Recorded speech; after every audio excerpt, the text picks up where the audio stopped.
It's low, Jenny. Your voice is actually a little low. Can you increase your volume? Yeah, is it okay now? No, still it is low. Still it is low. Yes. Okay, How is it now? Yeah, this is good. This is good. Okay, Yes. thank you.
Hello. Good morning. Good morning, good evening, good afternoon to all my dear friends.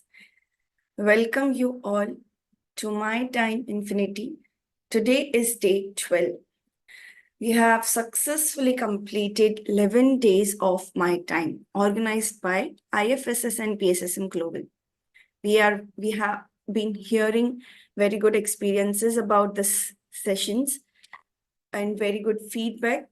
Let us go through the past 11 days. Okay, I see a chat. Today is my first day. That's completely okay, ma'am. I will give a recap of the 11 days my time. Just listen to it. And today it's been going to be a little different from what we used to do.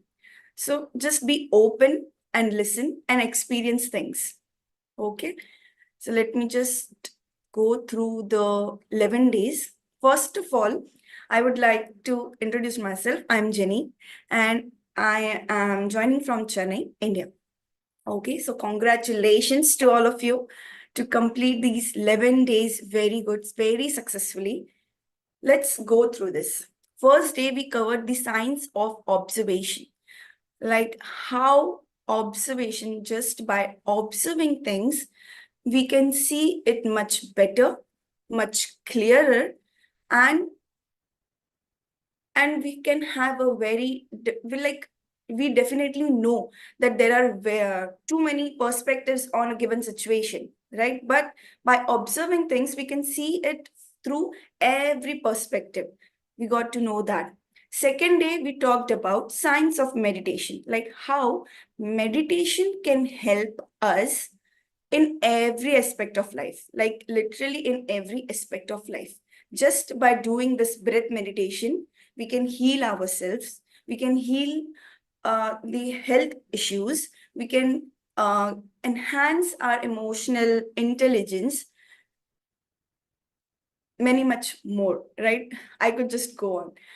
The day three, we talked about Buddha, a spiritual scientist. That day was Buddha Purnima. And we talked about Buddha, a very spiritual scientist, we could say him. He tried different types of meditations and got enlightened by this Ana-Pana-Sati meditation, which we are learning and practicing it for the past 11 days. Then after that, uh, we talked about friends and foes in meditation, like what are how in meditation only we could see what is our friend, like which part of a character is our friend and which is not. Like we'll see both of it. And some it also explained, like sometimes we get in meditation, sometimes the meditation is very peaceful, we have no thoughts, very peacefully we could sit.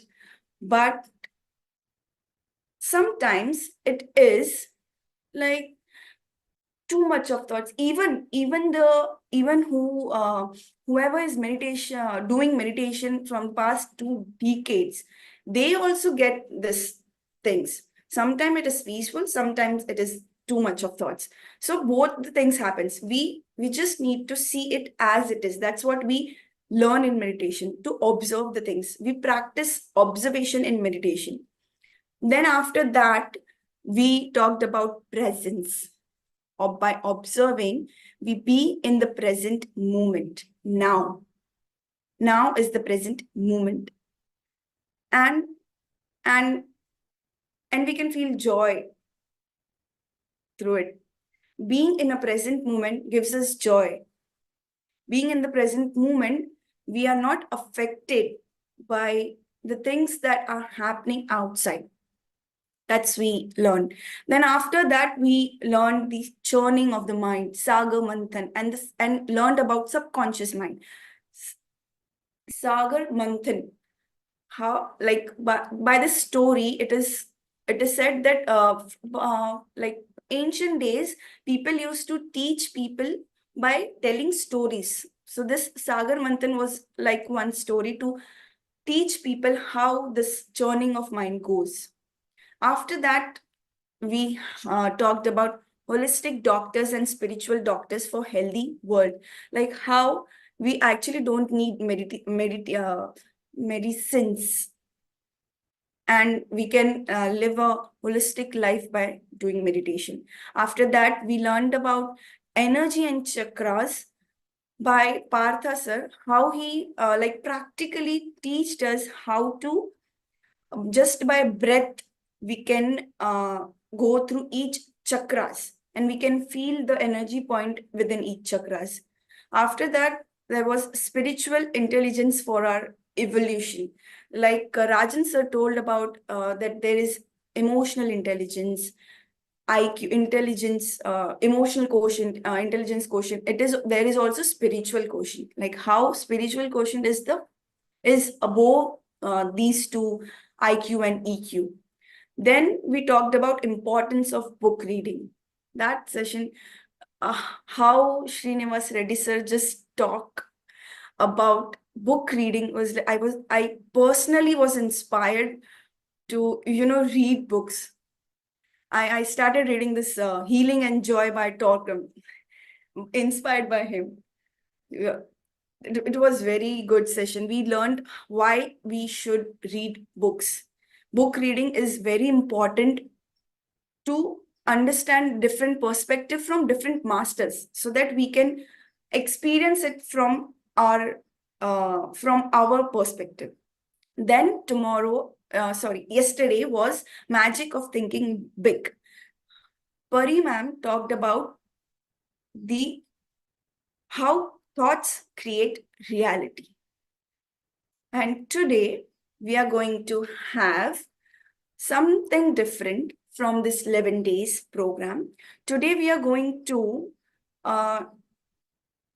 today we have a very special guest, Radhika ma'am. I hope she's there, right?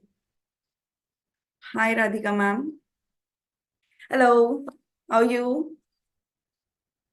I'm super awesome. I hope everyone is doing great here. Yes, super. So today we have her, and we are going to experience something different from this meditation. So I would like just take few minutes to quote something from the book When the Shoe Fits. It's like starting the book, the very first thing it read was, empty your mind first. To gain knowledge, you have to surrender to it and receive it. If the glass is full, there will be no space for anything. So with this, I would like to invite Radhika ma'am to take over. So Radhika ma'am, up to you. Over to you. Thank you so much, Jenny. And that was a beautiful discussion that you just did. So without further ado, I would request everyone to remove their specs. We'll just quickly dive into meditation before we get into anything wisdom or anything serious. So let's get into meditation. Kindly remove your specs. Just be with your natural breath. Be with this quiet for some time.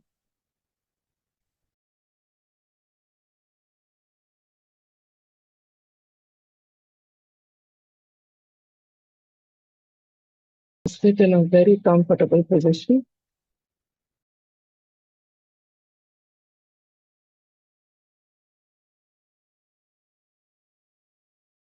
Relax your shoulders. Relax your jaw.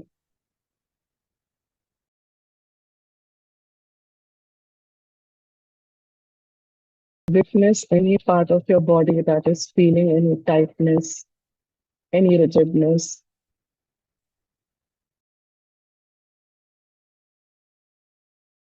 Anything that is making you uncomfortable.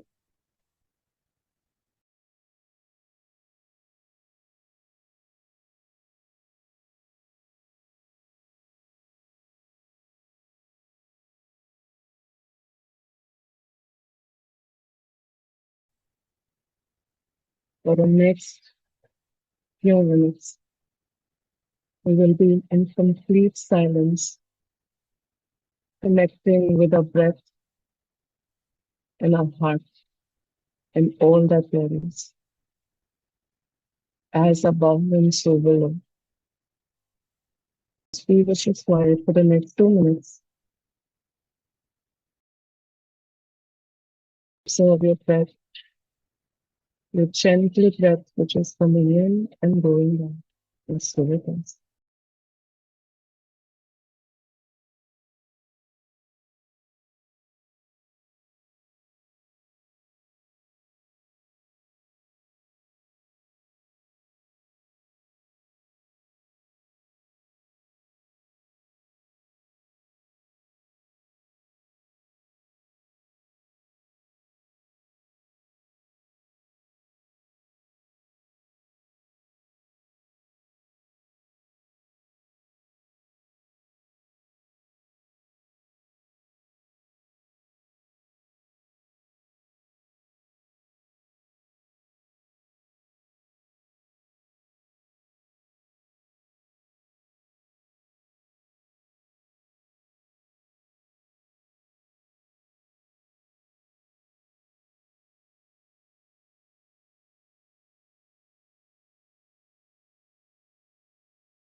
Next 1 minute, just be with this quiet, this beautiful silence. Simply to connect with all that you are and all that you're becoming. Be comfortable with the silence. Be comfortable with this quiet. Simply becoming one with the rhythm of your gentle, natural, beautiful, divine love. My dear friends and my dear God, you are that which you are seeking.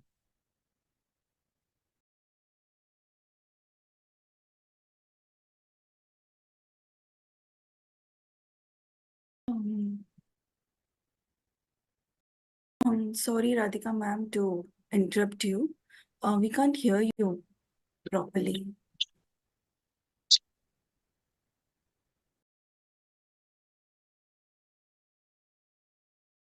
Ma'am, can you hear us?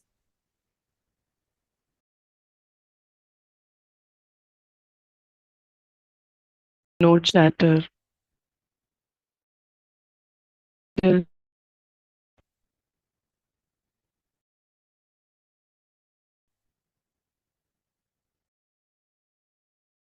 natural, beautiful breath.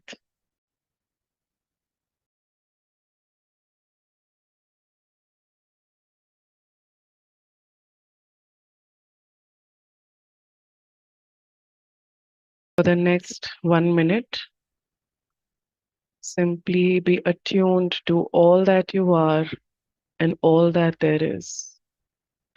Letting go of all identities, social stigmas, anything and everything that does not define your spiritual beingness, your isness, your wholesomeness. Be okay with this quiet. Be okay with the silence.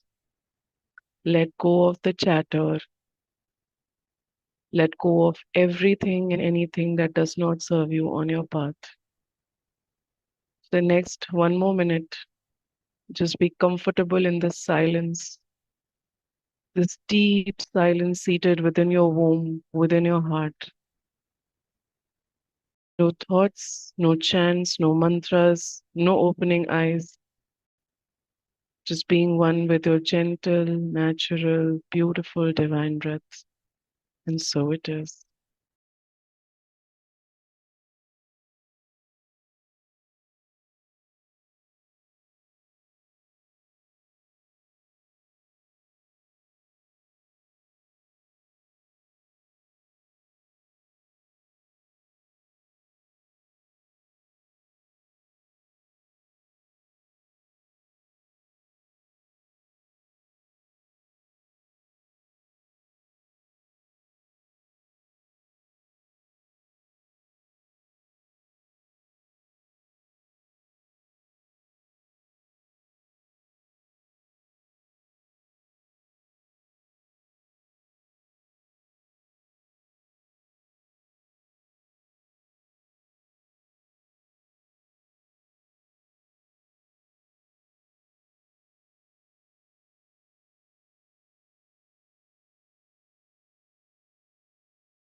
Completely relax in this beautiful divine moment.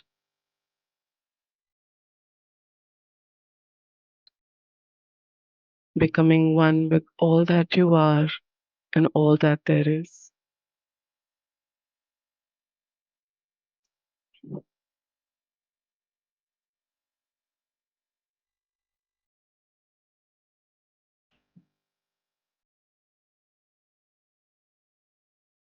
With each breath in, you're taking in the prana, the chi. You're becoming one with this whole cosmos. And as you breathe out, you're breathing out the dis-ease, breathing out disalignment, breathing out negativity, breathing out anything and everything that does not serve you on your highest path.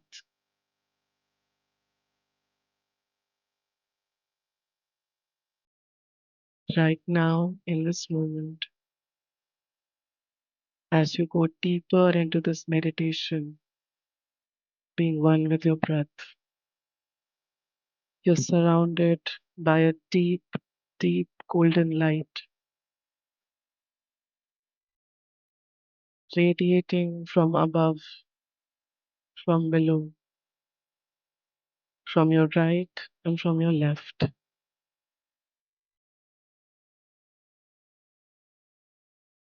Your auric field is increasing and your energy is getting high.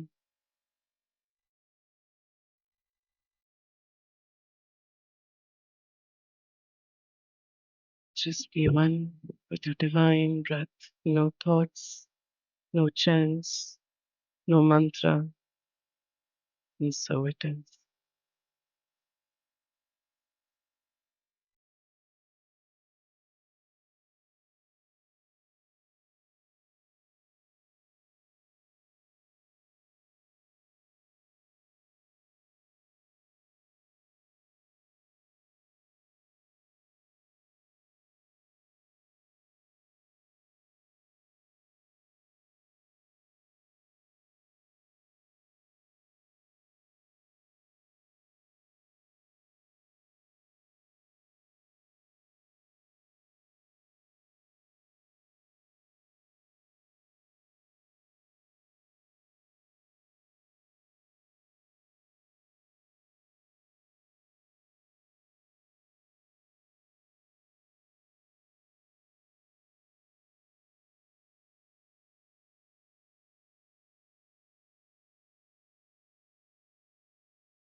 We are completely enveloped in the beautiful cosmic energies,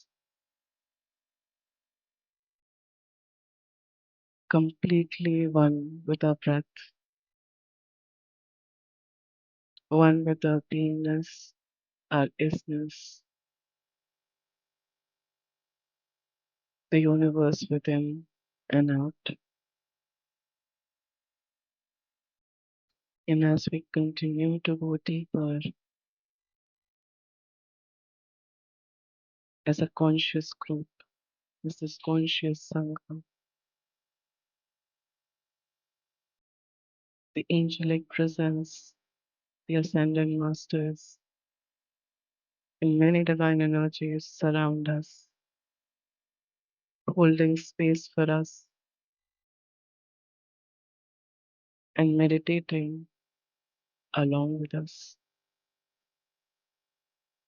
You realize how this power of your breath is taking you deeper, intensely deeper and intensely higher into all that there is.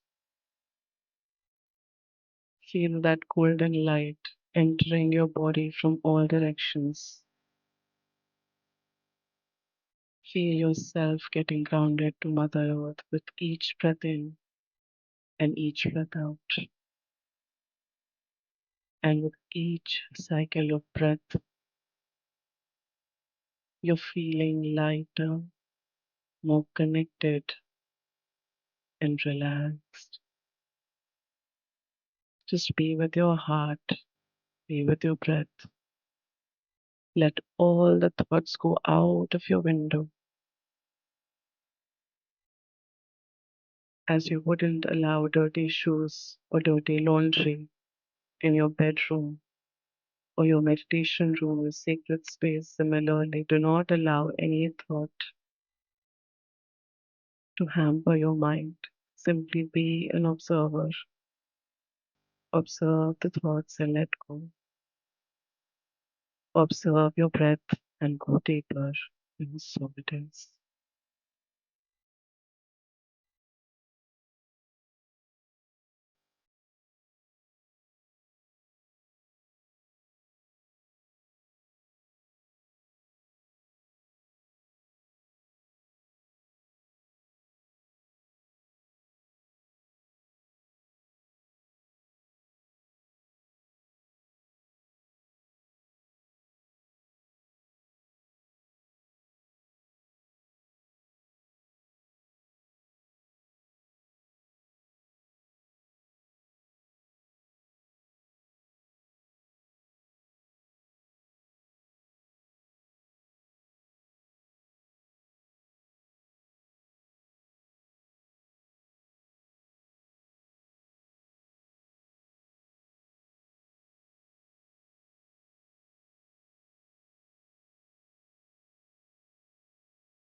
There is a big golden halo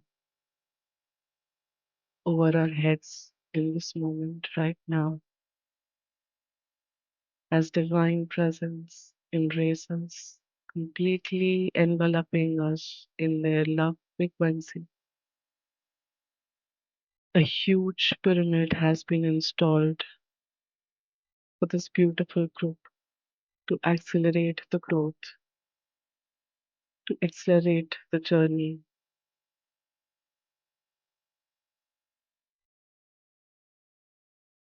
With each breath in and each breath out, this cycle of breath is leading us to exactly where we need to be in this moment right now.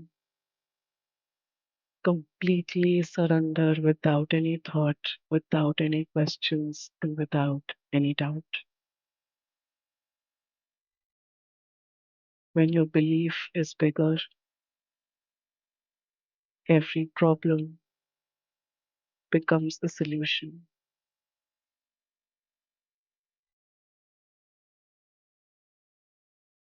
When any doubts arise, you must remember to make your belief stronger, your faith bigger, and your presence larger.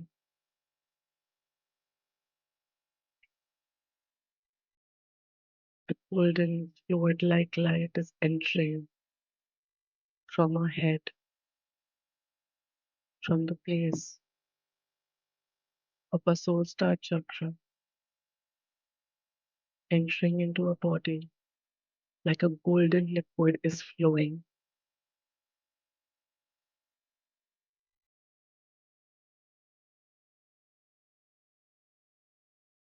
sending much love and healing to all parts of our body, to all those memories, to any situation that makes us uncomfortable, makes you feel pain, or reminds you of something that is emotionally draining. Right now, in this moment, you're realizing your power, you're realizing yourself, and you're realizing the universe that you are. And so it is. Last 3 minutes. Do not open your eyes and just be with your gentle, natural, beautiful breath, my dear friends and my dear gods.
Last 30 seconds.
Last 10 seconds. 9, 8, 7, 6, 5, 4, 3, 2, 1. Gently place your palms in your eyes without rubbing. Let it be there for some time, soaking in the energies. 5, 4, 3, 2, 1. And open your eyes when you're ready.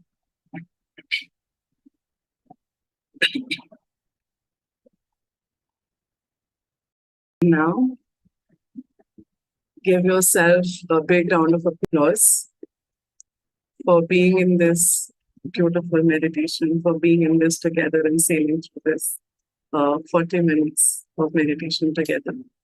Congratulations. And over to you, Jenny. Thank you so much for this beautiful meditation today. Yeah, thank you so much. It was very, very, very peaceful meditation. I could feel energies in all over my body. So thank you so much for this meditation. So before we go into the wisdom part, let me just introduce you to the audience. Okay, sure. So Radhika is the founder of Sessions with Radhika and has co-founded Sacred Goddess Tribe of Mystical Moon Sisters and Conscious Creators Academy. She has also co-created Certified Quantum Crystal Practitioner Program with her soul sister and mentor Paripatri. Along with being an active part and core team member of the PSSM Global, Radhika is a motivational speaker, mindset rewiring coach, energy intuitive medium, channel, pyramid master, oracle tarot cards counselor, dowsing expert, conscious writer, and a poet. So, wow, very nice. So, I'm today's topic. I'm really curious to know about it, even personally. So let's give it to you. Over to you, ma'am. Thank you so much. Thank you so much, Jenny, for sharing about me. Thanks a bunch. And I hope my voice is very clear and it's audible to everyone right now. Yes, now it is. Super. Thank you. And during meditation, it was clear later, right? Yeah, later it was clear. Initially it was, but later. Yeah. Yes. Okay. So let me, without further ado, before I start, before I start sharing my screen and share the slideshow, which I very lovingly prepared for our audience, actually, keep an open mind. Okay, like how Pari said yesterday, think big and keep your faith stronger, keep your belief bigger. Before I get into the nitty-gritties of the sessions today, of our session today, of what I'm going to be sharing, if it is okay with everyone, please switch on your cameras. It'll be nice to see your bright, shining faces right in the morning because it is more interactive that way. Thank you so much for doing that. Also, when I say angels or ascendant masters or something, sometimes our head goes into thinking, oh my God, this is so oh my God, what are you thinking? This is not, this is not exactly what I signed up for, or what is she talking, or what are they talking about? Please understand there is a world beyond us. There are many, many universes. We are merely one universe in one galaxy. There are so many galaxies beyond this galaxy. There are so many universes beyond this universe. So I'm going to state two quotes today. One by Nikola Tesla, which is, and he was one of the greatest scientists that we know in today's age and date, Mr. Nikola Tesla. He said that if you can understand universe, if you want to stand universe, you have to stand energy, frequency, and vibration. Obviously, this is not exactly how he said, but I'm just explaining what he really said.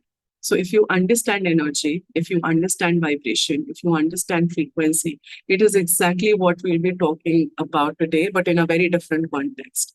The other thing is, it is said by Guru Nanak Dev, it is said by many masters, it is said by Ramtha, that if you think living on this earth that there is only one universe and only one planet which has life, you're fooling yourself into believing a socially conditioned lie.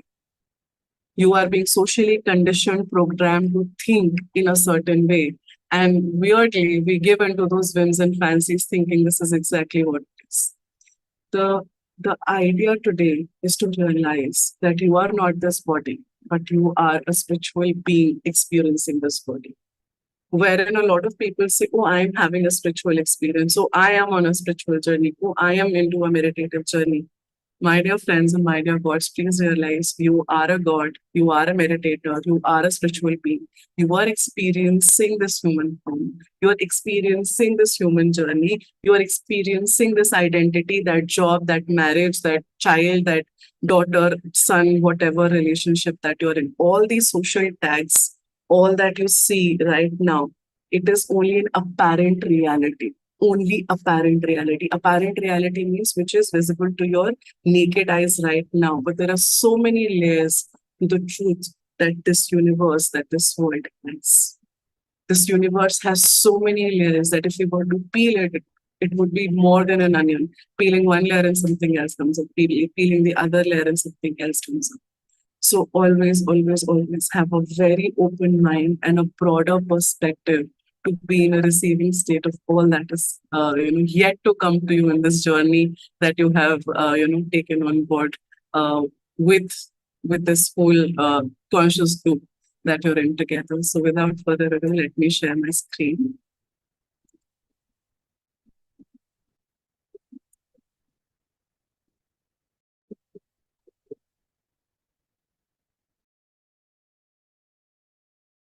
Is my screen visible to you? Not yet. Yes, it is. It is visible now? Yes. Perfect. Perfect. Okay. Jenny, please keep me in loop in case if you feel that my slides are going slower or the slide hasn't changed. Please just let me know. It's okay if you want to cut me short in between. That's all right. No problem. Sure. Okay. Because let me tell you something. Whenever I am doing this particular thing or I'm doing something related to extraterrestrials, something which is very high vibrational, there is always technological glitches. And which is a very normal thing, by the way, for a lot of people. We know that, technology glitches happen when you are into a very high vibrational arena or a high vibrational space. Okay. So today's topic is very close to my heart. It has a lot of esoteric scientific value to it. And let's go into it. So today our topic is mysteries of Angelic Realm and how to connect with the spirit guides. Before I start this, can I quickly know how many people actually know about angels or have heard angels? Or, you could be a seasoned meditator or you could be new into your journey. I'm still exploring all of you guys, the audience. So if you can just raise your hands or just, write in the chat box that you are aware of something. Okay, Anju says heard about angels. Thank you, Anju, for that. Anyone else who's heard about angels? Sulakshana says yes. Shirisha says yes. Great. Thank you for that response. Okay. Even if you know or if you don't, today we'll understand about this whole scenario.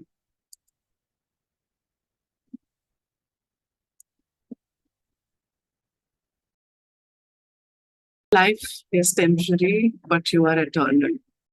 As I was saying, you are something so much bigger than you believe. You're something so much concrete within this universe. The only thing that is very real to you right now is your breath. And when you are with that breath, you understand that even when this body does not exist, even when the social identity does not exist, there will be something, there will be something which is beyond us, which is beyond this universe that will keep existing, and that is the eternality we are talking about. Who are angels?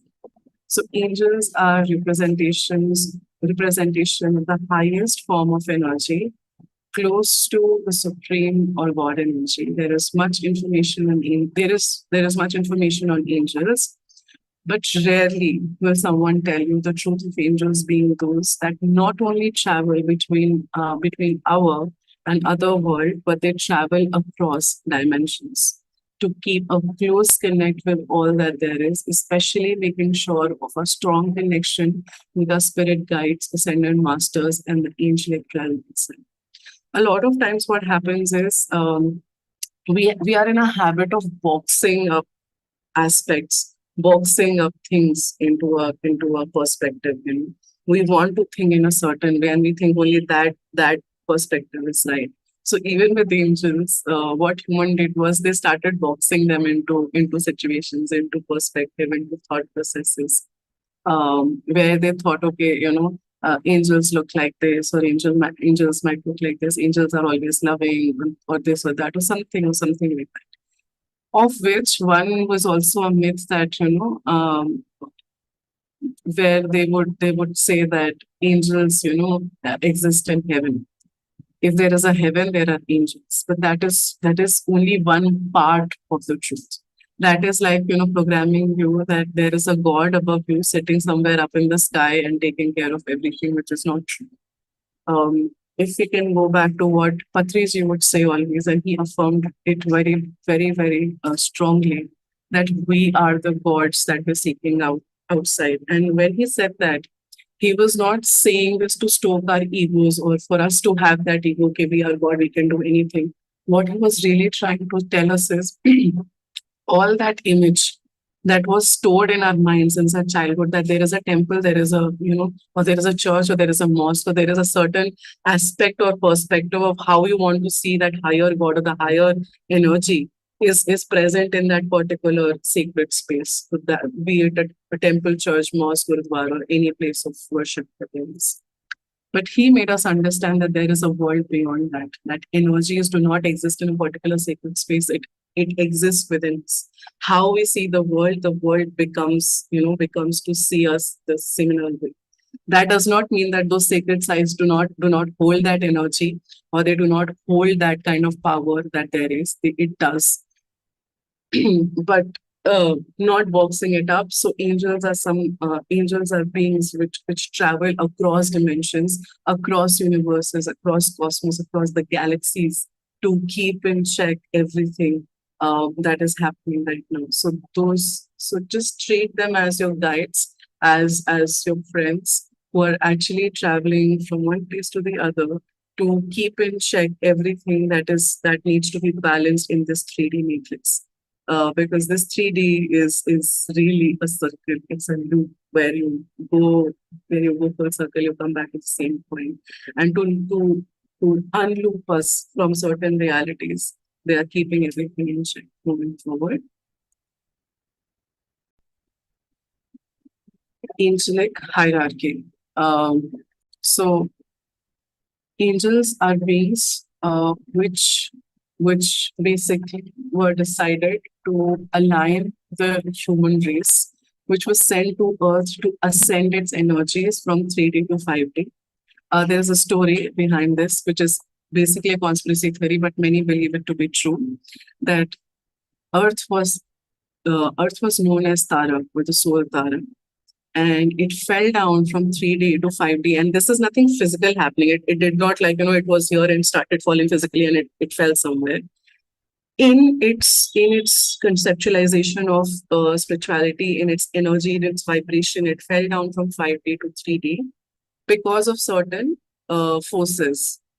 And it is known as Earth today, and we are in the 3D. But now again, we are ascending back to 5D with all the efforts that is being put by so many people who started to meditate, whether they're pyramid masters or they're following some other practices or anything. Anyone who's aligned with the thought of oneness, of bringing this earth together, is helping ascend us to 5D. And angels were sent on earth, or align with the human race or with us, to help us in this journey. So the first part of the angelic hierarchy, there is no hierarchy per se, but to understand in human language how everything works and who's doing what. The first batch is seraphim, cherubim, and thrones, which are ranked as the topmost echelons in the angelic realm and held as the spiritual advisors. So these spiritual advisors are not those which will directly interact with you, but remember that the most powerful thought, that sudden intuition, maybe, so just a very, very small example. A very major accident is going to happen for someone, and suddenly they would remember that, oh my God, my wallet is in my wallet. I left my wallet. I did something, and they'll go back to the house, and suddenly they say, where they were supposed to be, there was a major crash or major something, and their life was saved. Maybe a pole fell down on their car or something happened, but they were saved. That sudden something which happens could be these people, the ones sitting on the highest thrones, passing down the thoughts through the levels for us to be safe. Second are the dominions, virtues, and powers that are in charge of overlooking the spiritual realm and crowned as a second in command in the angelic realm. And the third are basically the heavenly award in the angelic realm is comprised of archangels, principalities, and angels who are in direct connection with the 3D. Now, what is happening here is the seraphim, the cherubim, and the thrones are basically someone who's directly overlooking the galactic temple, the galactic arena, or the dimensional arena, where everything is being synced, everything is being taken care of. The dominion, virtues, and powers are taking care of the link between the 3D and the seraphim, and the angelic realm is basically taking care of the 3D matrix here, taking care of everything and passing on the messages. So just making it easy for everyone to understand in a very, very layman language. Moving forward, archangels. Who are archangels? And this is our basic foundation pedagogy. So in the Kabbalah, there are traditionally 12 archangels. Kabbalah is a traditional mystic science, who are each assigned to a certain sephira. Archangel Metatron is considered one of the highest of angels in Merkaba and Kabbalist mysticism, and often served as a scribe. He is briefly mentioned in the Talmud and figures prominently in Merkaba mystical text. Michael, who serves as a protector, is looked upon particularly fondly. Common names that often appear are that of Michael, Raphael, and Gabriel. So a lot of you would have heard about Archangel Michael, Archangel Raphael, Archangel Gabriel, or Archangel Metatron. Even if you're not particularly aligned to angelic realm or angelic thoughts, you might have heard these common phrases. If you've really started the journey, it's very easy to come across these names.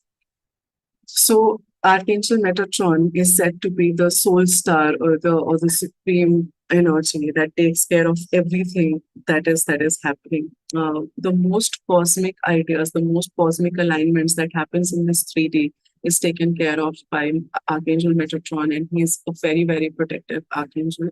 Then comes Michael, who said that with his sword he can cut any negativity, any kind of problems can turn into solution.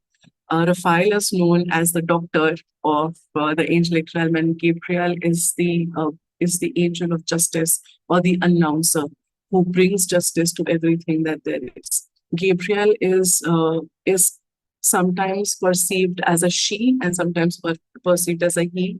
So it is believed that he or she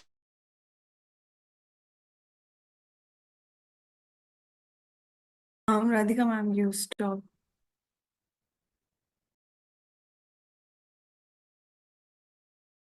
We can't hear you actually.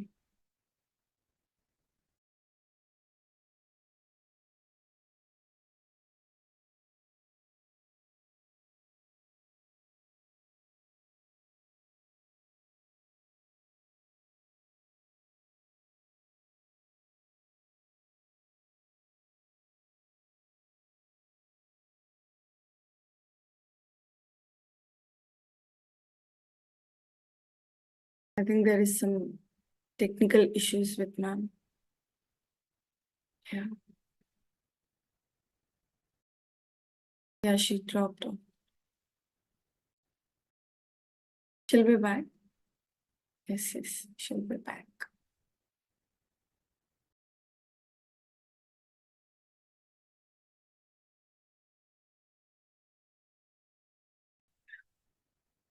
hi, I'm so sorry. I just got disconnected in between. No, As I no. said, technological glitches. Yeah. Let me share again.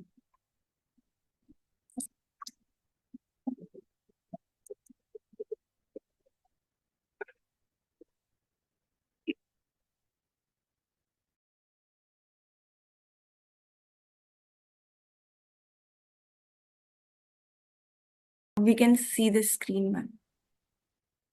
Yeah, just a moment. I'm going forward. Okay. So quickly for everyone, just in a very short, Merkaba or Merkaba is basically it's a sacred geometry. If you see Metatron, Merkaba is like a lot of triangles coming out at different dispositions. Basically, it's a sacred geometry that is very high vibrational, and when you meditate with that kind of like it's a lot of pyramids together at a one go. It looks like a star basically. So Merkaba is that, and Kabbalist, again, Kabbalist science is very where we read about secretary, the origin of life, a lot of mystical arts, but in a very scientific way. So that is Kabbalism and Merkaba for you. Moving forward. Now the 12 archangels, as the Kabbalic science would suggest. The first is Archangel Ariel, which is called the angel of destiny. She is also held as the angel of nature who takes care of this environment, who takes care of Mother Earth. I personally connect with her a lot. The second is Archangel Israel, and we are not going hierarchy-wise. We're going alphabetically in these 12. So it is not like someone is above, someone is below. Archangel Israel is angel of death or seeing someone passing by. He is the one who takes care of it is said that he's the one, along with many other spirit guides, all the masters. Archangel Israel is also present when someone is passing from this realm to the other realm. Archangel Samuel is the angel of love. He is also a very protective angel, and he's the one when you're seeking self-love. It is not, and when I say love, it's not just romantic love. Love is a very infinite kind of a term, which does not comes under one umbrella of being in love with someone. The foremost, just remember this: the foremost love that you have in your life is you. It starts with you. So he is someone who reinforces that.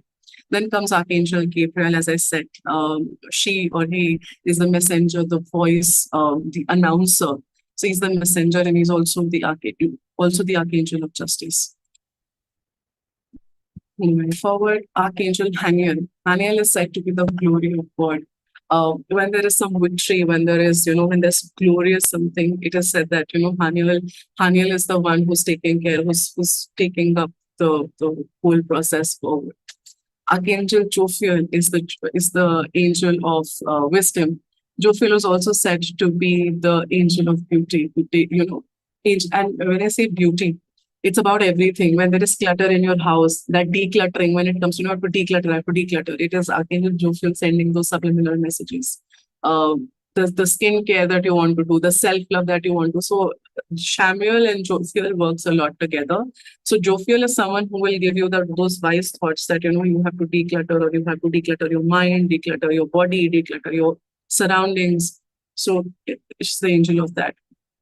Archangel Metatron is helmed as the king, as someone who is really taking care of the forces. Now, please understand, when I'm saying all of these words, that is not setting a stone. I'm not saying that, they hold some power over us.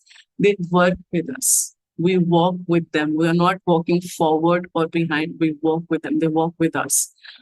These are just mere words for us to understand in this 3D, in this 3D matrix, how everything is working. Moving forward, Archangel Michael, one who is like God. So if you really want to feel sometime, how would God feel like? Any ascendant masters that you connect with, Archangel Michael is someone who makes you feel closest to that supreme energy, whatever energy that there is. Also, Michael is said to be the most protective. In fact, Earth is taken care of by Michael's sword, is what is said. Now, Michael has many names. Michael is also named as Krishna, Shiva, and a lot of other names. So just reminding that, again, these names are made names. There is so much beyond and above this. Archangel Raphael, God heals. As I said, he's known as the doctor. In fact, I have a very, very personal experience with Archangel Raphael when my mother was going through her journey of some health issues that she had at that point in time. Now she's no more with us, but this particular angel really helped her and helped me through the whole process of answering, of connecting, of being there, of understanding how things were working. Archangel Sandalphon is the guardian and also the one who plays music. He's very, very connected to the music, and is said to bring peace and healing to this world with his music. Archangel Usual is flame of God, someone who's keeping everything aligned, that flame of passion and everything going on earth. And last but not the least, Archangel Zadkiel, that is the knowledge, the wisdom that we have. He is knowledge. Moving forward, I know. I hope that this is making sense and you are enjoying the session. We'll dive into Q&A in just another 5 minutes. Connecting with your angels first, and this is foremost, and this is something which is a PSSM thumb rule. Listen. If you're asking, listen, and if you're listening, clearly. So there's something called, okay, I'm going to go into Hindi. Shravana, Manana, Dhasa. These are 3 things that we do in PSSM. Okay? That is listening clearly. Shravana is listening, Manan is then observing, and Dhyasa is doing meditation on it. So observation, meditation, and listening very deeply. So with the angels as well, ask and listen. Help is always available. It is always available. It is said that universe is always listening, but are you eager? Are you egoless enough to ask? And are you aware enough to listen? These are the 2 questions I'm leaving you today. Second is gratitude. Always have gratitude for everything in your life.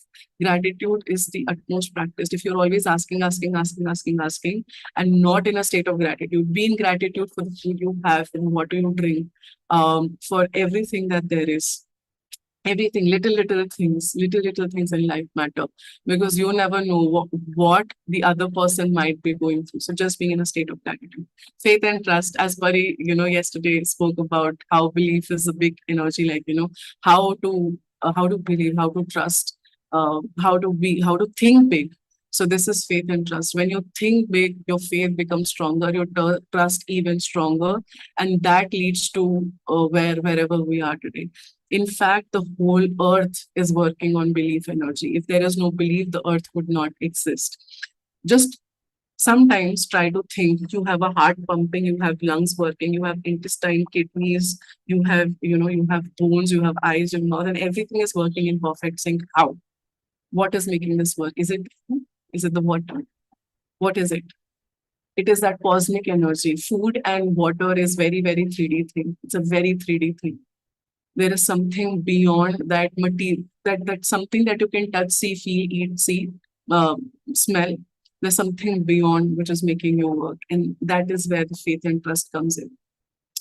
Ask for a sign. If you're ever in a sticky situation, always ask for a sign. It does not have to be angels. Sorry, Yeah. sorry to interrupt. You were stuck for a while. Okay. Can you? Okay. Which one do you want me to repeat? The last 2 minutes. Faith and trust.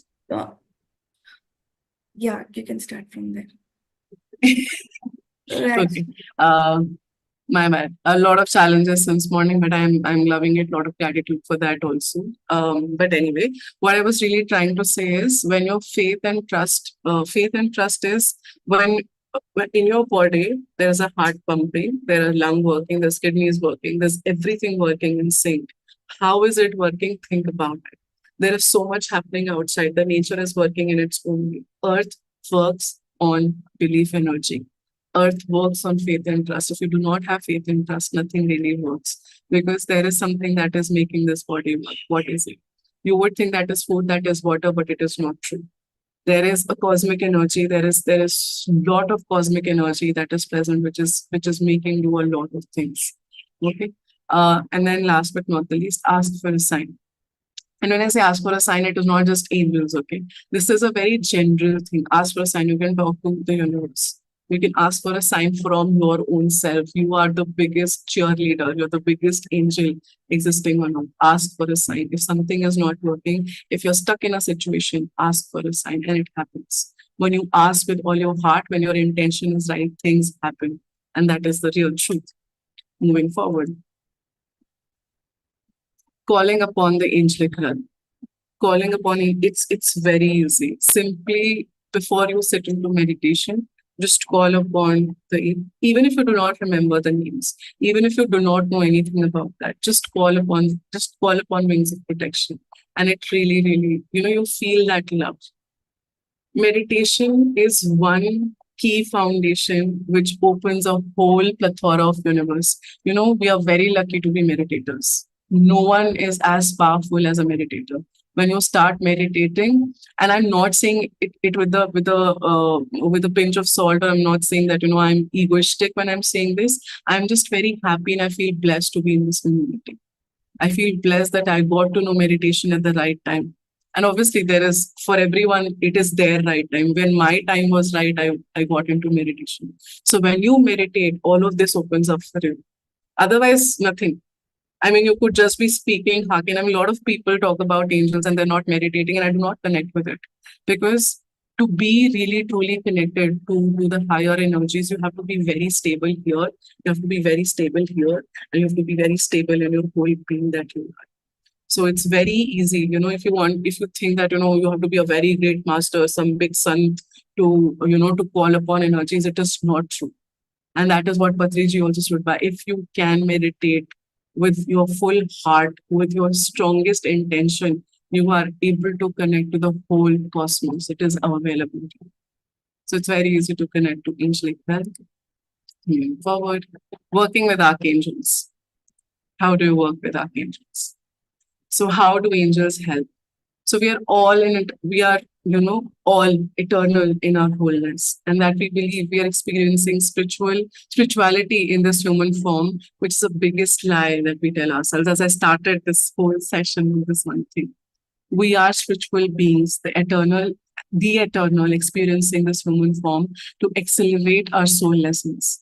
Angelic realm takes care of all that happens here on the school of earth. Every archangel has a specific task that they help with.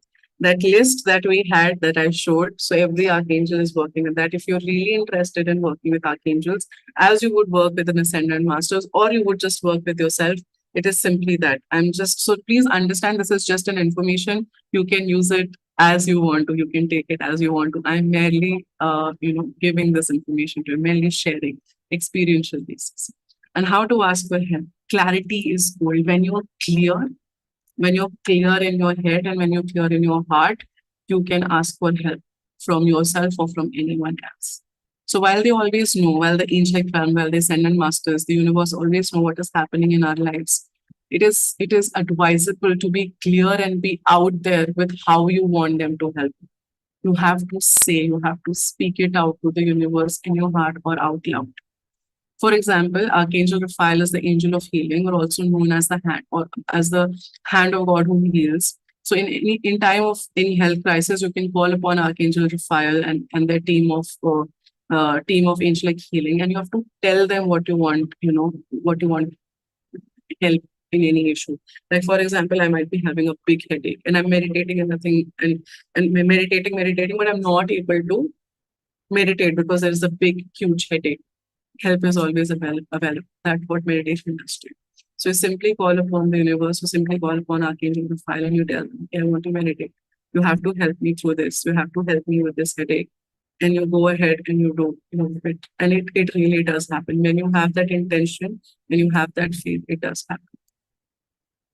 Moving forward, working with archangels. So working with angels is quite simple, really, and there is no need for any complicated ritual or ceremony. All you need is an open heart, faith and trust, and a readiness to receive assistance. Simply follow the Ana-Pana-Sati method. It's my go-to method. Call upon the universe to only connect you with the most positive beings. Call upon your team of angels and guides, and voila, you are done. That's all you need to do. That's all you need to do.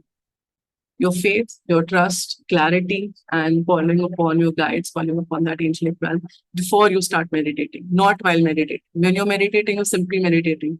When you're meditating, then you're not talking, you're not calling, you're not connecting, you're just simply meditating. Meditation is just that.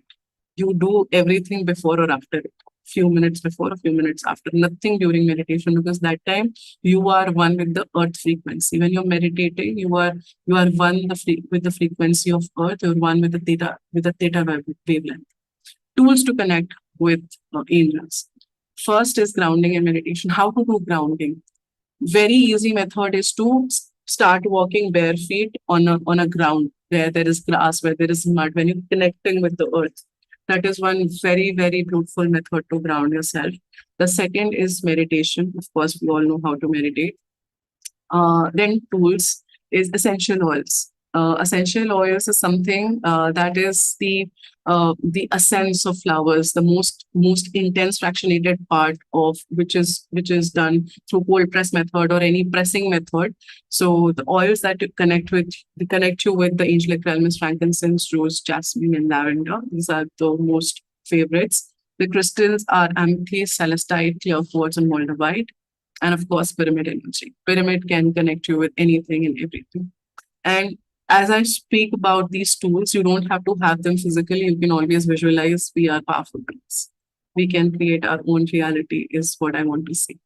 Angel presence, how to know that there are, or let's even, let's omit the word angels. We do not connect with it. Any universal power, any presence, any beautiful presence that is around you. Powerful thought or sudden urge to get creative. Suddenly you will have epiphany. A big problem has been in your life and suddenly you get a solution. Somewhere someone is helping you, that thought comes in and okay, I know what to do. Seeing number sequences, 11, 11, 22, 22, 4, 4, 4, 3, 3. These number sequences, every number has a message. This universe is working on numbers. If you understand, so again, Nikola Tesla said, if you can understand the mystery of 3, 6, and 9, you have decoded the universe. So these numbers, so 11, 11, 20, 20 22, 11 and 22 are said to be master numbers. So any sequential number, 11, 1, 1, 2, 2, 3, 3, 4, 4, all of these sequential numbers are said to be power numbers. So if you're seeing these, any number combination or some number which keeps repeating to you, it could be like, for example, you keep seeing 701, 701, 701 every day. There is some message with that. You can meditate upon it or you can research. There is a message. Picking up on a divine fragrance with no known source or feeling a gentle cool breeze. So suddenly we feel that there's a very beautiful smell, very beautiful fragrance around you, and there is no known source. Nobody has put on a perfume. There is no incense burning. There is nothing around you, but you can smell something very divine. Or there's a gentle cool breeze which you feel around you, and you're like, oh my God, I'm feeling so nice. So that is also one of the signs that they are present around you. finding feathers or butterflies, especially when you are seeking external guidance. So a lot of times this happened with me, and without having much knowledge of the angelic realm, I used to find a lot of feathers when I was when I just started my journey with meditation. A lot of messages were coming, and I used to find a lot of feathers around. And it was not because some pigeons are always around because at that time I was studying, I was in my masters, so it was not because there were pigeons around or there was crows around. I used to find the feathers at random places with no known source of birds around. I would find them. Suddenly, a butterfly would be in front of me. I'm like, okay, what just happened? And most beautiful butterflies that I've never seen before, like weird colors. I could never capture them because unless my camera was out and they were gone. And then I realized that there was something beautiful happening. See, understand, it's not necessary that my experience and your experience would be similar. What I'm trying to really do here is I'm sharing that there is a very beautiful world that must be, or that might be unknown to you. And there is whole plethora of everything that you can explore. Moving forward, this was one channeled message that I got, which I've created when I created this particular slideshow. And I think that this is still valid. There is a voice within you that you have ignored for the longest time. It's time to seek the truth. What you feel is not the fancy of your mind, but a direct message from you guys. Listen close and listen well. We are surrounding you right now. And this was a channeled message from the Seraphim and Light of Lemurian Masters. So, yeah, this is what it is. This is a message for you. I'll just keep the screen so everyone can read it at their own pace and just get the energies right now. So Seraphim of Light is basically the Seraphim that we talked about initially, the first bench of the Archangelic hierarchy. And Lemuria, of course, if you do not know, I will just quickly speak about that. And now moving forward.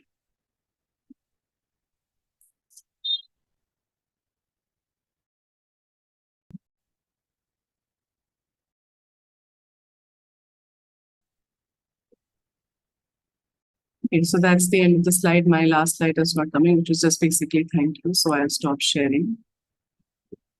And my deepest gratitude for being so patient with me and listening so closely as to what I had to share.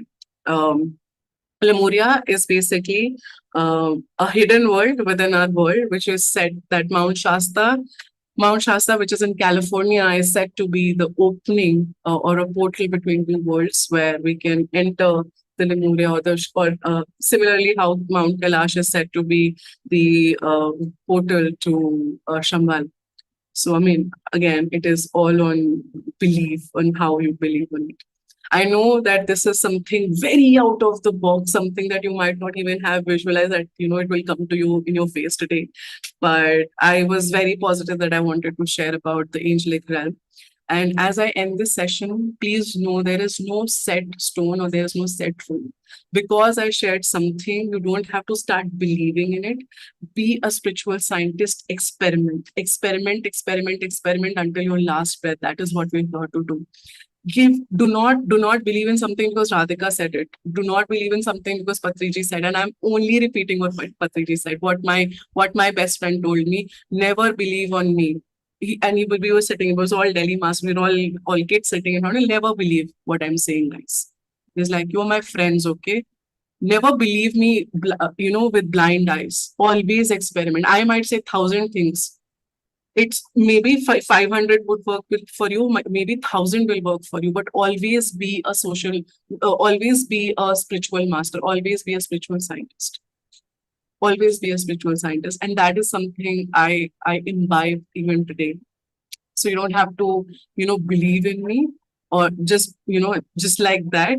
Believe in yourself, experiment, and see for yourself how things work for you. And with that, I will say thank you. And I'll pause my voice for a while before we start our Q&A. Do we still have time for question and answers? Can we do some? Yes, definitely, ma'am. We will go to that only. Thank you so much for your session. Thank you very much. It was a nice session. Yeah, even I didn't know much about this angels things. So thank you for the knowledge. I'll experiment, as you said. Right. So I actually had some before we open up for the participants. I had one question like, what are the energy vortexes? What are the energy vortexes? Okay. So energy vortex is something. So like how I said, Mount Shasta. Okay. Mount Shasta is one of the most biggest known energy vortex. Vortex is like an abyss or an energy portal, like how they say that's a black hole, right? Black hole in itself is energy vortex. Vortex is something wherein there is a portal to something, like there is a maybe a way to the other dimension, to another energy or something. Vortexes are places, and there are ley lines, okay, which is any vortex which is intersecting at 90 degrees on a ley line on this earth is said to be a positive vortex, wherein the highest ascendant masters, the highest energies are believed to reside. So, for example, Kasar Devi in India, or Mount Shasta in California, or Mount Kailash in Tibet. All of these places and many more are said to be the highest energy vortexes on Earth. Any pyramid, any man-made or natural pyramid is an energy vortex. So any place where the energy is highest. So Pyramid of Giza is a big energy vortex. So pyramids are itself are energy vortexes. So that's what an energy. This is a very simple definition. Of course, there is much deeper. I hope I'll take that session someday, because there's a whole session on energy vortex that I can. I'm ready with. So if whenever possible, I would love to take the session too. Right. Oh, sure. Thank you. Thank you for answering that. Friends, we are open for the question and answer. If anyone has any questions, please raise your hand or put it in the chat. You can raise your hands for experience sharing as well.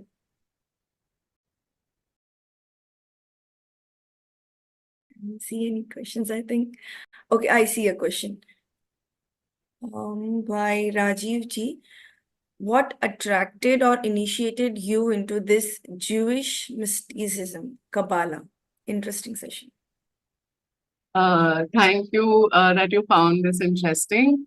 I am not attracted or initiated into the Jewish mysticism. I am attracted to anything and everything which speaks, says, shouts, esoteric science.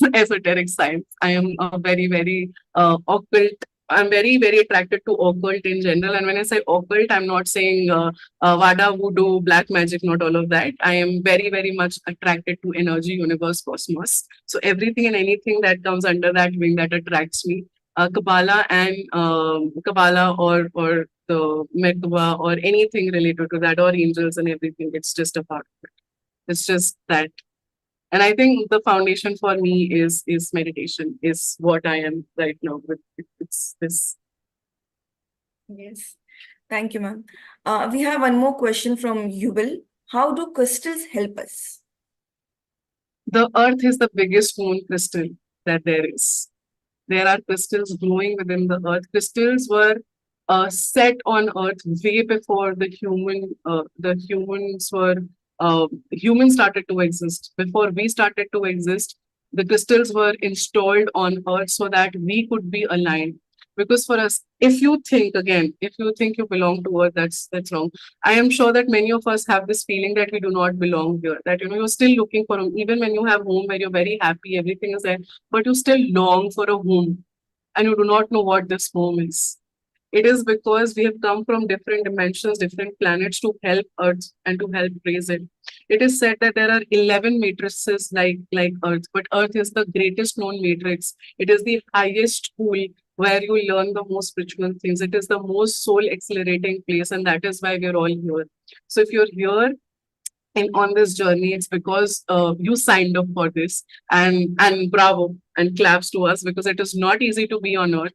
For anyone who's here and is a meditator, when I say meditator, I'm also saying that you're aware of who you are. You are in that awareness. So when you are that aware, you understand that there is so much that we have to hold up, that so much space we have to hold for ourselves and for others. And that is where crystals come in. So yeah, that's how crystal helps us. We can't go into much detail, but it's a very basic foundation that this earth in itself, the core of the earth is the greatest. It has crystal. The earth is the greatest known crystal, and for that matter, your pineal gland is a crystal. It's a liquid crystal, so you are a walking, talking crystal itself.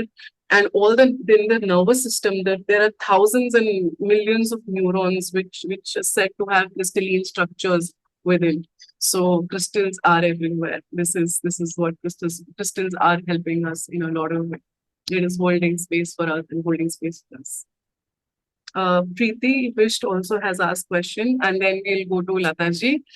She's asking what is the use of crystal pyramid and which crystal pyramid to use, whether to place it in what size regards. Okay, I've already told you the use of crystal, what really crystal is. This is a whole lot another class, but I can quickly tell you, pyramid again is a sacred geometry, which has a specific angle of 51 degrees, 51 minutes and 51 seconds. That is exactly aligned with the Pyramid of Giza. That is what PSSM at least goes with. There are a lot of other pyramids, which is of 32 degree or 72 degree.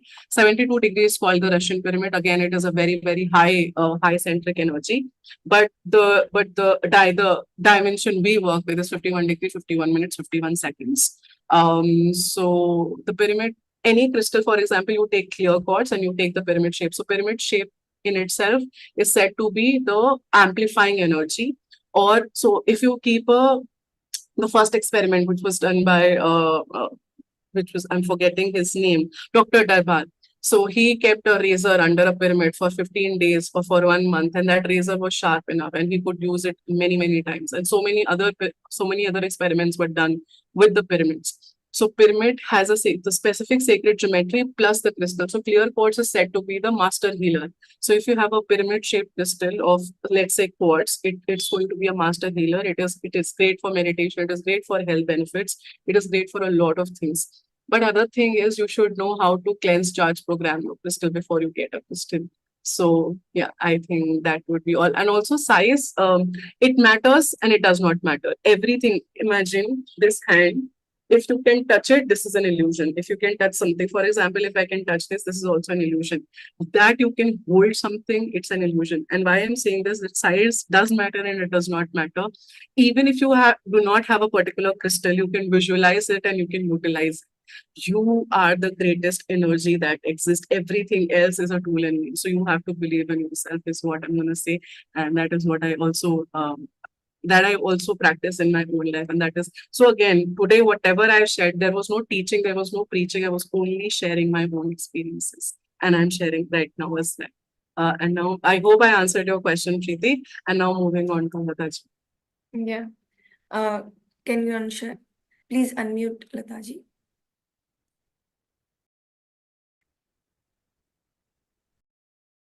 Yes, ma'am.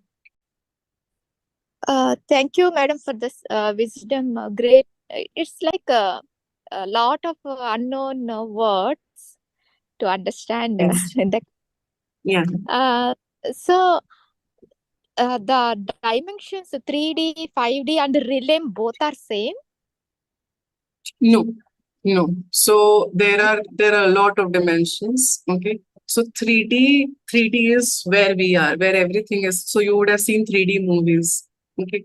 3D is so when I say 3D, 1D, 2D, 4D, 5D, it is not something physical. It is vibrational. So in 3D, we are still struggling to be at our higher self. We are still struggling to be where we are because we chose to be here for our accelerated soul growth. 3D, Earth 3D is especially, it's a school where we chose to be here to see that accelerated growth for our soul. 5D is where you're vibrationally already higher. 5D and above realms or 5D or above dimensions are basically where the higher ascendant masters or the higher energies resides. If you read, okay, somebody asked books, so let me answer your question with the books. If you read Echoes of the Soul, and I'll start typing also, just give me a moment. Echoes of the Soul by Eco Bodine.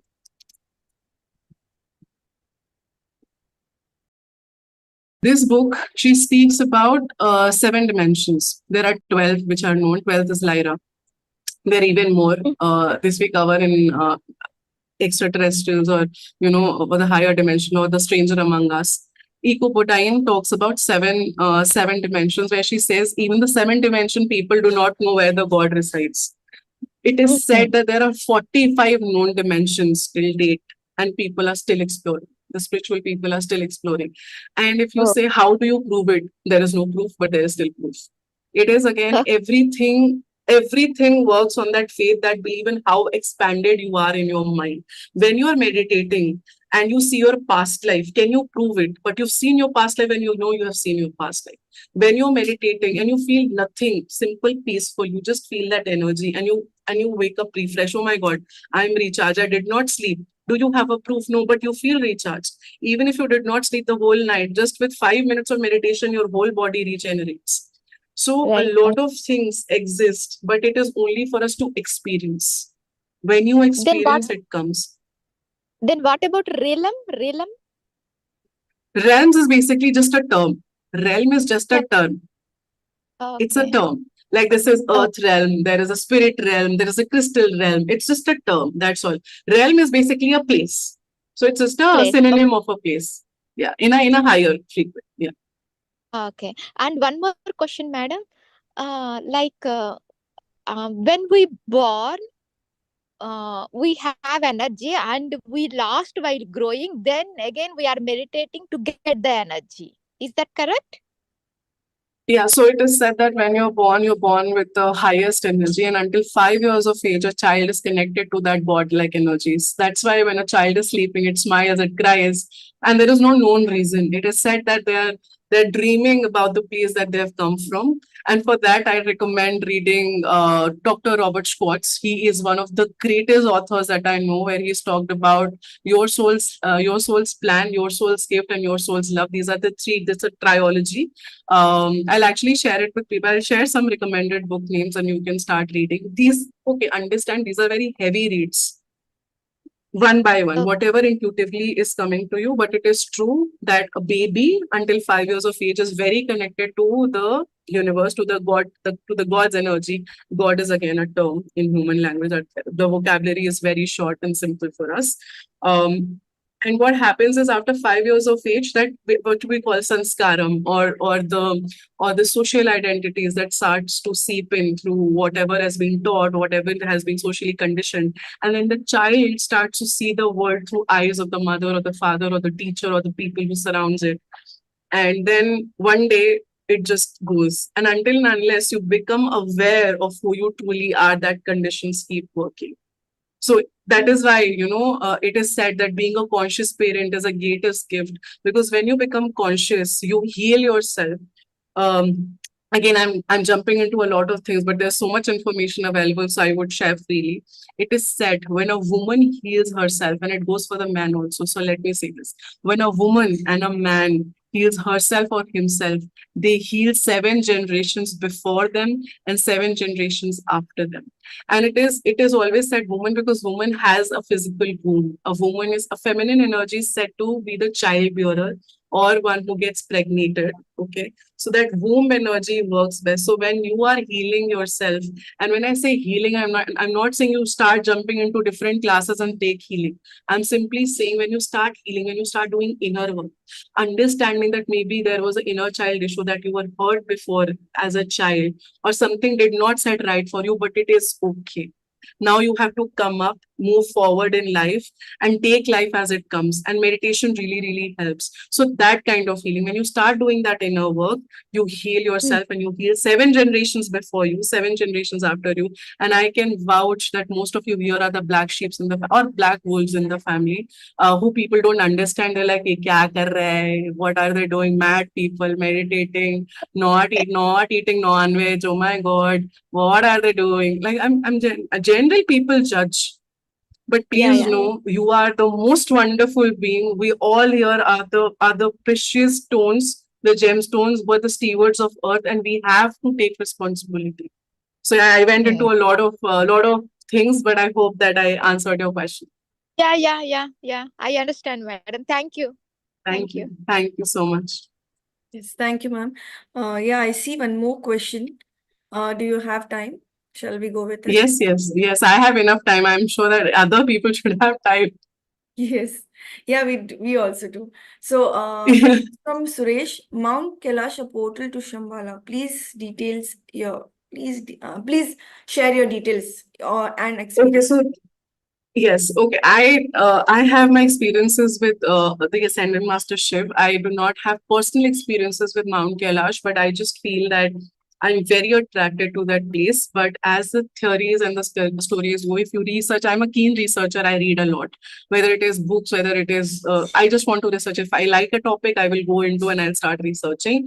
So there have been lot of sightings and lot of things. It is said that there is a part of Mount Kailash that no one has ever access to. And if you read or if you see podcast, you will say a lot of people, Mount Everest is the highest peak.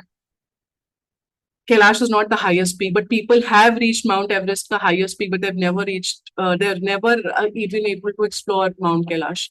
A lot of, in fact, there was a group, it was the latest podcast I was hearing that, a lot of, there was a whole expedition, experienced seasoned mountaineers. They're trying to climb Mount Kailash. And after 5 days, they understood that they're going in circles. They couldn't reach where they have to go. They were coming back to the same place and they don't know how it was happening. A lot of people have said to experience yetis, have seen yetis. A lot of people have seen, the Lord of Kailash himself. A lot of people have seen, claimed to see the Hanuman energy or some other angelic presences. A lot of experiences there. And it is said that there have been ascetics who went, but they never came back. Not even the bodies were found. And it is said that it was a portal that they reached there and they never came out. In fact, I'll share something very interesting from Mount Kailash. Okay, I'll have to just switch off and switch on my camera. Just a moment, please. Yeah. I am sure that a lot of you guys know about Babaji caves in this beautiful place, Fukushima. Babaji caves, right? Which is also known as Pandav Puli. It is said where Pandavas started their journey towards heaven. So it's divided, it's divided into two parts. Here there are stairs which leads to Pandav Puli.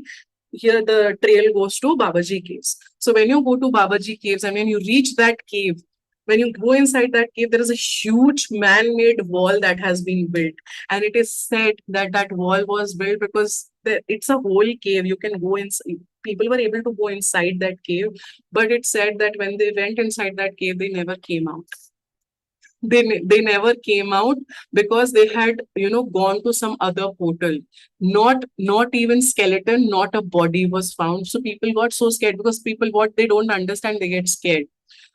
So this is not something which you will read a lot of at many places, but a wall was built to close that cave and no one was able to access that.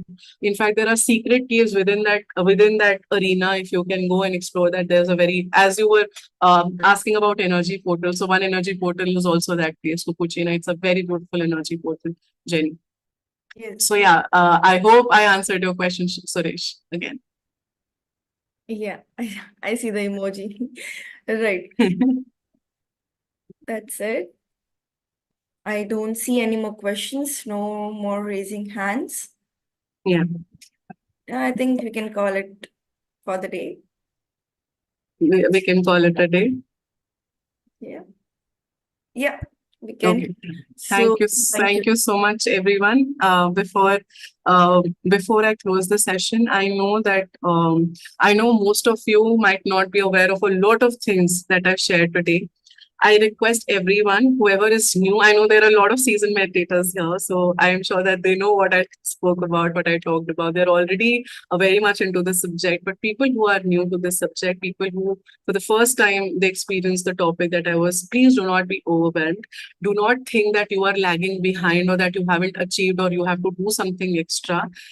Take everything as an information. This was mere information that I wanted to share. I wanted to share my heart and my soul. So I did that. Do not be overwhelmed. Keep meditating and trust me, the right books, the right guides, the right people, everything will happen at the right time. All you need to do is meditate, meditate, meditate. Meditation is the key to everything, guys.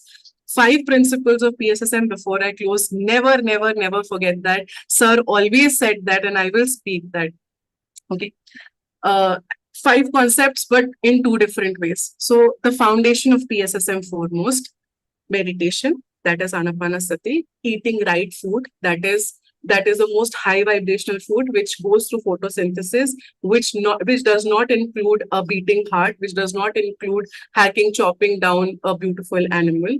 Sitting by right people, what we are doing right now, Sajjan Sangati, sitting by right people, right books, reading the books that, that people have shared before, that I shared today, all the right kind of books. There is a whole list of Patriji suggested books. Please go and check. You'll get the whole list. And last but not the least, pyramid energy. Experiment with pyramid energy. Be a spiritual scientist. These are the 5 pillars of PSSM that Patriji spoke about. And then, like him, how you would say, repeat after me, 5-finger concept. Okay. So he would say, this is body, this is intellect. This is body, this is mind, this is intellect, this is spirit, this is your soul, and this is your spirit. Okay. So he says, why do we sit like this? We sit in meditation like this. Why do we sit like this? So he would start counting on his finger. It's like, you don't have to do this. You've already found this. So why don't we sit like Shiv? Why don't we sit like this? Because we are already this. We are already this. We are already all Shivas. We are already. So if you go back to 2021, it was an online thing. In Dhyan, there was a big yoga festival that happened online. It is still on videos where Sir said, you're not this body, Baba. You are a spiritual being. So you're already this. But you have to become this. With this soul and spirit, you have to align your body, you have to align your mind, you have to align your intellect. And that is why we sit like this. So everything culminated. Thank you so much for giving me so much space, for giving me so much love, and for listening to me so patiently. And yeah, that's all for today. Thank you so much. Yeah, I would like to call Swarnalata ma'am also. I see her. Hi, ma'am. Hi, Amma, ma'am. thank you very much, Radhika. Thank you. After a long time. Yes, Sharing ma'am. your I'm so wisdom. happy to see you. Yes, thank you. Thank you, Thank ma'am. you. Nice information. Thank you. Thank you so much, Shows a lot, ma'am. so much what the research you are doing all the way. Everything is there. Thank you. Thank you, ma'am. I feel that Sir is with me because you are here. Thank you so much. It's like I'm feeling Sir's presence here. If you do not know her, let me tell you, Sir, in his word, he said she's truly someone who mirrors me, because she never did anything which Sir did not say. So how I was introduced to her was that, everything she goes by the book rule. If Sir says you have to meditate for 3 hours, she will sit and meditate for 3 hours. I think for me, she is the epitome, and she is that leading experience. And I can always, she is such a child. She's like, I'm always learning. I think I've not seen, she's one of the greatest masters I know. She's like really truly that mother, that friend that you want to like. Thank you, ma'am, for holding space for me today and for your beautiful smile. Thank you so much for being here. I'm really happy to see you. Thank you, Amma. Yes, yes. Thank you so much, Swarnalata ma'am. Thank you, Amma. Thank you. Right. Thank you, Radhika ma'am. So thank you all the participants for joining us today. Let's see you tomorrow.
Recording in progress.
A very good morning and good evening, friends who have joined from different corners of the globe.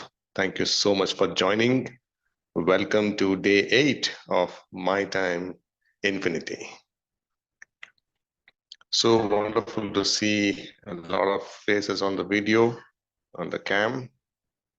If at all possible, please do come on the cam. It will be wonderful to see you all. Great. Thank you so much. Once again, a warm welcome. This program, as you all aware, is co-hosted, co-organized by IFSS and PSSM Global. So it's a great pleasure to host such a wonderful program like My Time. So let's start the program with a wonderful meditation. We all know the procedure. Yes, sit comfortably in the place wherever you are. Be it the room or outside, wherever you're sitting, just sit comfortable. Gather yourself. Make all kinds of adjustments.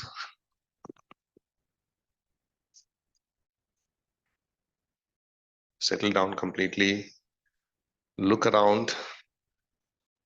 The places are good. Just pay attention to everything around.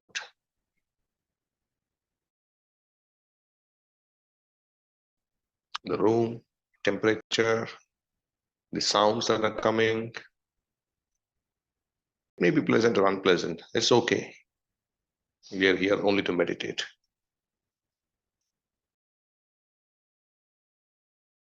Now slowly bring your attention to yourself, the place where you are sitting.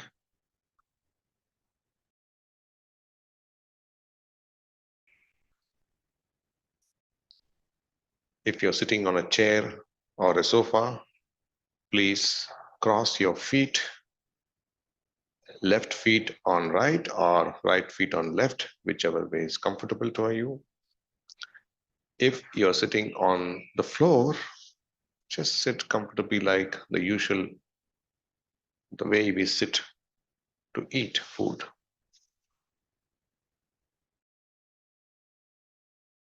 Take support of the back if required. Do not make it stiff like this. Take support of the back. There's absolutely no problem. If you're comfortable without support, that's absolutely okay.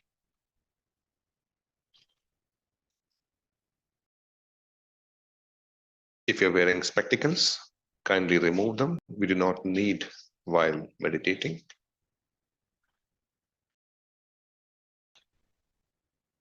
Now, slowly, you may close your eyes.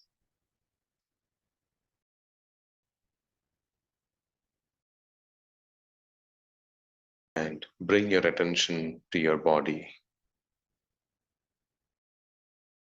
Let us just scan the body from head to toe to just see the body is relaxed. Fundamentally, we need to sit in Sthira Sukhasana. So let's just make sure the body is completely relaxed. Check your shoulders. Check your forehead, eyebrows, relax them.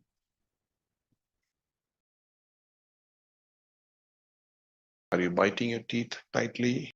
Just loosen them. Your lips, relax them. How is your neck, shoulders, arms? Let them be relaxed completely. Clasp your fingers. Place them on your lap. Just make sure you're not tightly clasping it. Just engage the fingers. That's enough.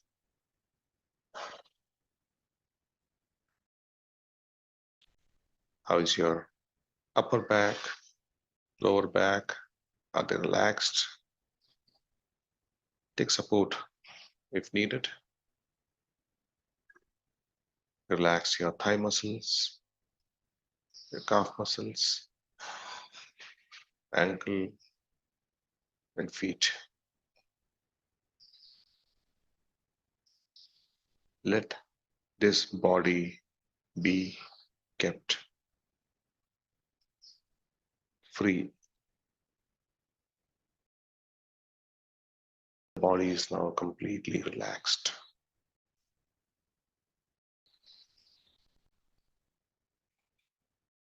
We are sitting here to meditate, just for the sake of meditation.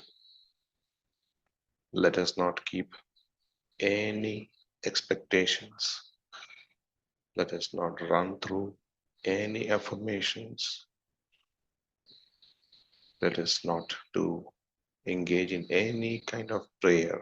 Meditation is not a prayer.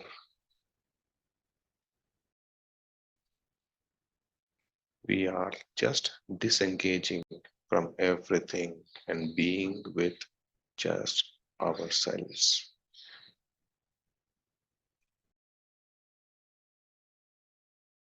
Now, draw your attention from your body to your breath. Take a couple of deep breaths if needed.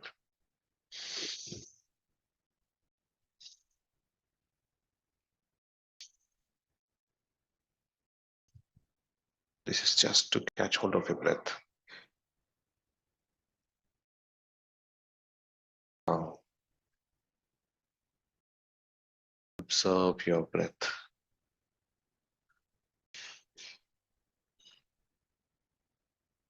Observe your natural ingoing and outgoing breath. Just be with your breath.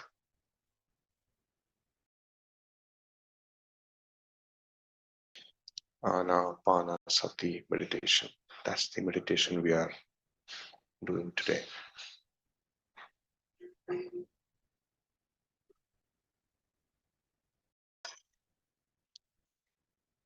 The only thing that can come in between your meditation is your own thoughts. Whenever thought of any kind appears, just cut the thought and come back to your breath. Or park your thought like a vehicle being parked in the parking lot. Now we do not need any such thought. Next 40 minutes is your time. It's my time. As much as possible, we are going to be with our every single breath. The music will be played in the background, but let our observation be on our simple, natural, beautiful breath. Be with your breath.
Wonderful, my dear friends. Please be with your breath. Last 1 minute.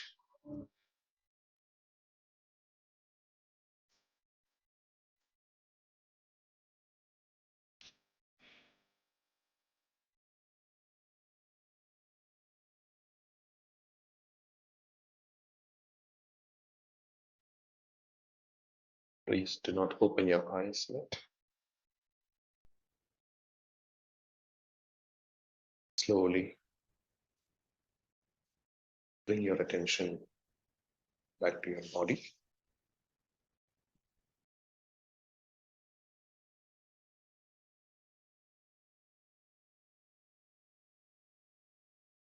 Take your time.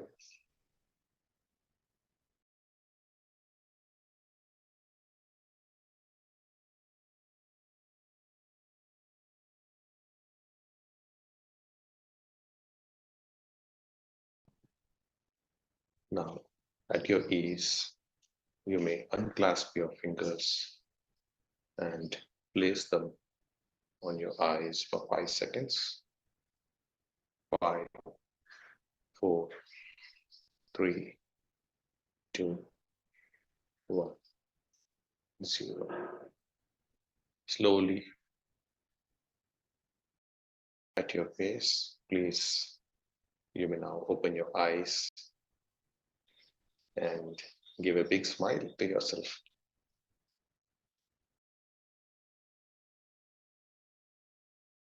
Please take time to settle.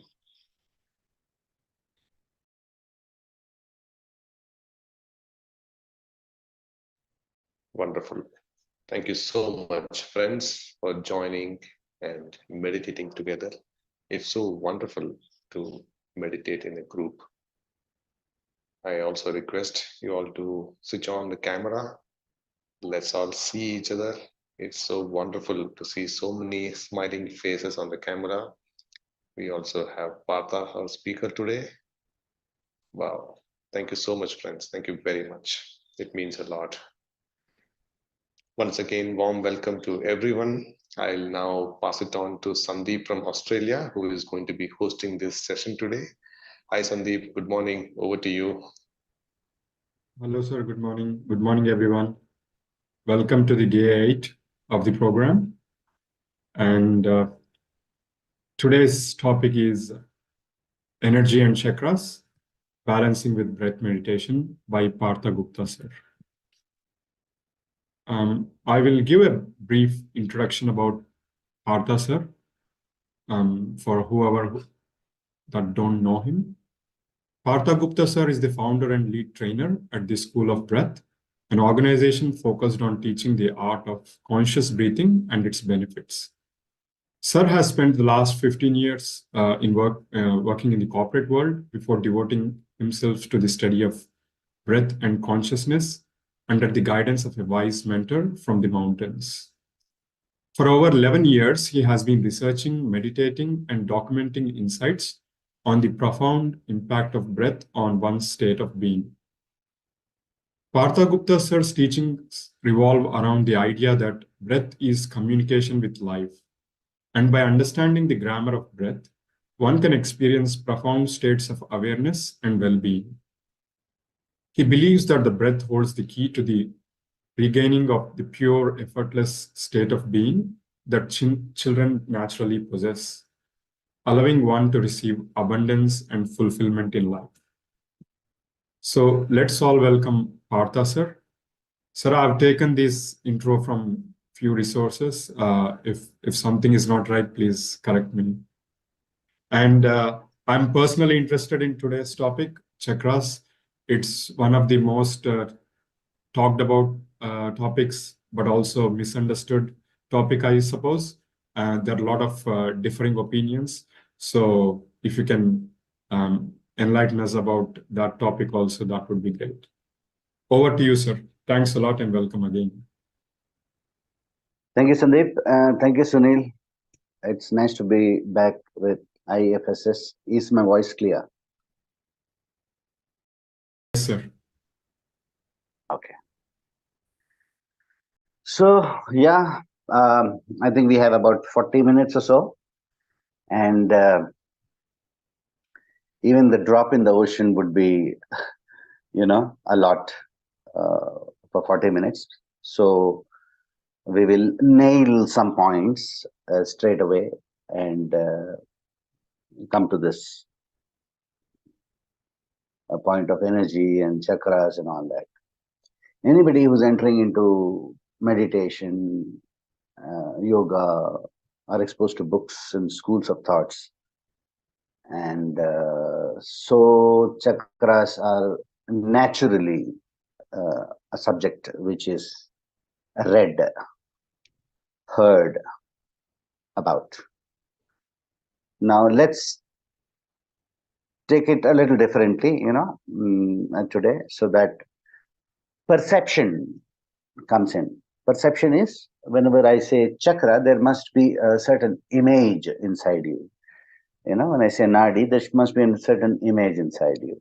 Okay, unless there is a perception, there cannot be a connection, and unless there is a connection, there cannot be understanding. Okay, so let's begin with. We'll quickly go through that, and today I will share with you a very beautiful Himalayan process, a yogic process, a particular breath, a particular breath, one breath that can balance all the chakras. Okay. So before defining chakras and going into perception of it, let's define energy. Okay, you look into Google and Google will tell you it's energy is required for strength for physical activity, or that it is derived through a certain chemical or physical process so that the machines can work, things like that. But we are here talking about spiritual energy, or energy that we would like to perceive in a certain way. The moment I say spiritual energy, it's very important to define spiritual, because there's again this big misconception, misinterpretations in the word called spiritual. Okay. Spiritual is not God mongering or prayers or being religious or reading good books and going into the Vedas and Upanishads and all that. Spiritual is simply how intense we are. Whether you know to meditate or do not know to meditate, irrespective of the fact, if you are basically a person who's intense, you are spiritual. Spirit means intensity. Spiritual means being intense. Spirituality means all about the intensity. That's all. There is no other meaning to it. Okay. So spiritual energy, obviously, that means, again, spiritual is everything that it exists and you're applying it in your life. You can't touch it. It exists, like intensity. There's a word called intensity. And commitment, you give commitment to it. So you can't touch the word commitment, but you are applying commitment. There's a force behind the word called commitment. Persistence, all these words you see, there's a certain energy behind that. So you have a spiritual energy if you are someone who takes initiatives, who gives commitments, who is very persistent about achieving things. That's what spiritual energy means. You're intense. Okay. Quickly, we'll jump on to the other energy we talk about. There's a life force energy. We discussed this before in the forum before, but I will share with you quickly. Okay. We talk about prana. Okay. The breath is oxygen plus prana together. This togetherness, this union is the yoga. Okay. And wherever there's a union, there is a separation. So you breathe oxygen and prana, and obviously there's a separation. Oxygen does its job, and prana goes and pours intensity into every cell of our body. Okay. Any questions? You can just jot it down. We can always discuss in the last 10 minutes. Okay. If it is very important to discuss now, please come in. Okay. So before I jump into chakras, it is important to understand this metabolism, what happens as I breathe in. Prana is traveling through the nadis to each and every cell of the body, right? So it's very important. Now, quickly, let me define nadis. Nadis are pathways through which prana is traveling. The pathway through which prana is traveling, it can be not imagined. I'm not using the word imagined. It can be perceived. As you know, we have seen our nervous system, how the nervous system is like root-like structure throughout the body. Okay. Similarly, nadis travel through. Prana travel through nadis, and nadis are not root-like structure. It is the gaps in the body, through which, like pipelines. You can say like pipelines through which the